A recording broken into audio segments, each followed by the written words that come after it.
Hello, everyone. My name is Gregory, and this is The View from Out Here. Donald J. Trump garnered a solid electoral college majority and won the popular vote by close to 3 million in what may have been the most secure election we've ever had. May have been. Some things are not clear to me. At the risk of being called a conspiracy theorist, I'd like to table any such thoughts for now.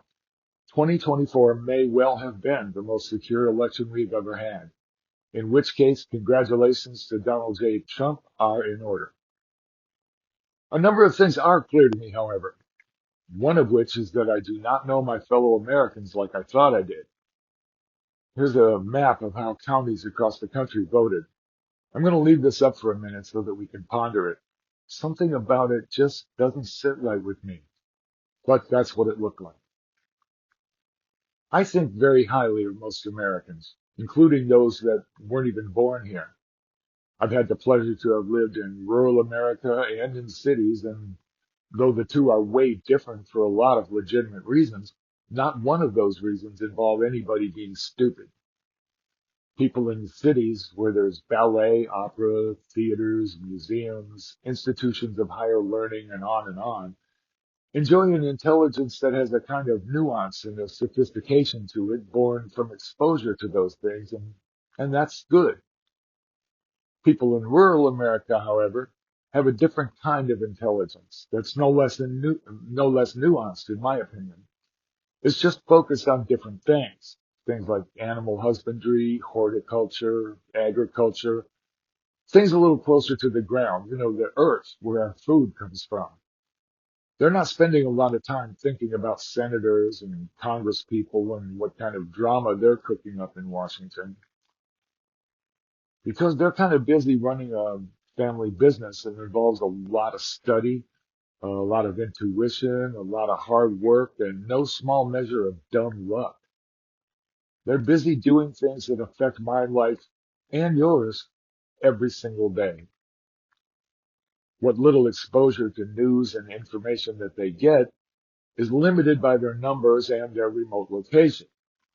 More often than not, that exposure is limited to maybe an hour a day, if that much, and it's more likely than not that that news outlet is going to be Fox or some other right-wing propaganda channel. That's because you have to have a higher paid tier on cable to see MSNBC, while Fox is available everywhere for free. I'll never understand why MSNBC doesn't throw its doors open to everyone like Fox does, but whatever. Anyway, these are good folks that are doing the best they can with what information they have available to them under the circumstances that exist in the world where they live. It's not their fault that we're in this situation we're in right now, despite all the red on that map. I don't blame them for what we lost on Tuesday, and I take exception to anyone who calls them stupid because I have lived in their world and I know that they're not. In fact, I don't blame anyone other than what Donald Trump has released upon this country. What he released is the worst in us, our most base instincts. I need to detour here into a parable. It's a story that was told to me by a good friend when I was in my 20s. He maybe heard it from Ram Dass or Lao Tzu or somebody, but it pertains to the point that I'm trying to make here. When you shake a tree, some of the leaves are going to fall off. If you shake that tree even harder, others are going to fall off, and so on. The leaves that remain with the tree after all the shaking is done are the ones that are most vital to the tree, the ones that really matter to the tree's survival.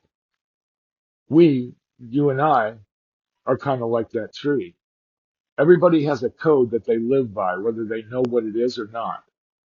Things that you know are right, things that you know are wrong, things that you will do and things that you won't do, regardless of the circumstances you find yourself in. It's going to be a little different for each person, but that's your code.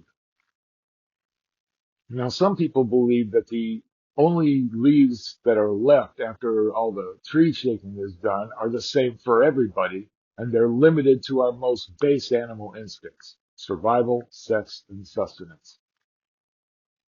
I'm not one of those people.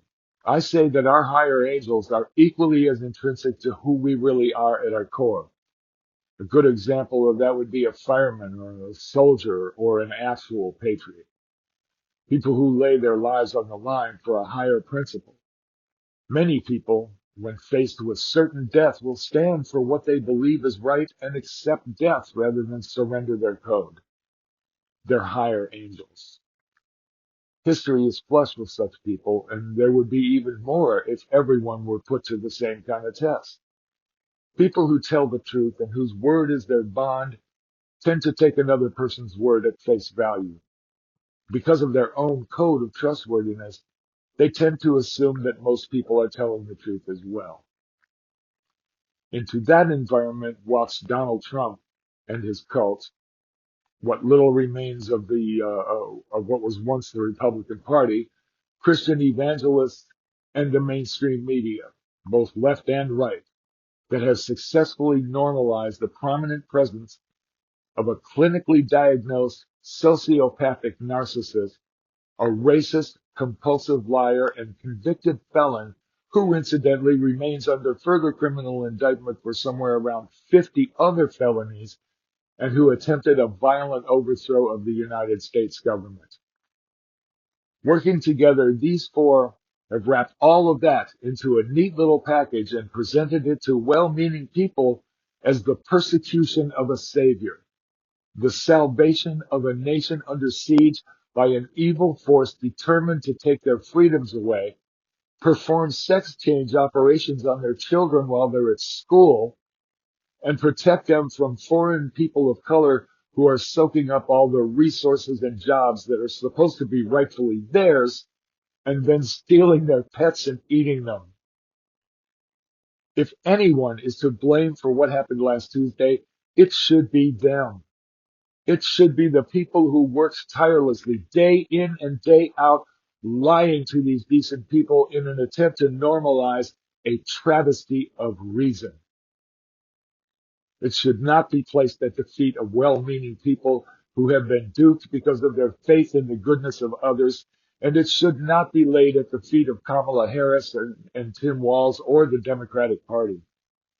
If we are going to place blame at all, it should be placed where it belongs. Many of you are hurting right now. I get it. I am too. Take whatever time you need to heal and to adjust to this new world. And don't forget to check on your family and friends. I figure I have until January 20th to work this out and somehow get back in the game. Wish me luck. I guess my point is that if we're going to place blame on somebody for what we lost last Tuesday, we should at least blame the right people. I want to leave you with a quote from one of my favorite movies. It's from The Best, Most Excellent Marigold Hotel. It's a beautiful movie and I highly recommend it. The theme of it is a reminder that is helping me to calm down a little bit. This is that quote. This will all work out in the end. If things are not working out, that means it's not yet the end.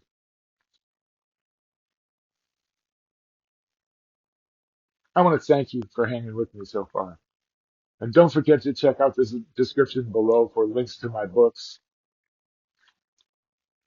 I continue to believe that you'll get something useful out of reading either one of them, so please have a look. Meanwhile, I wish you peace. My name is Gregory, and this has been The View from Out Here. Much love.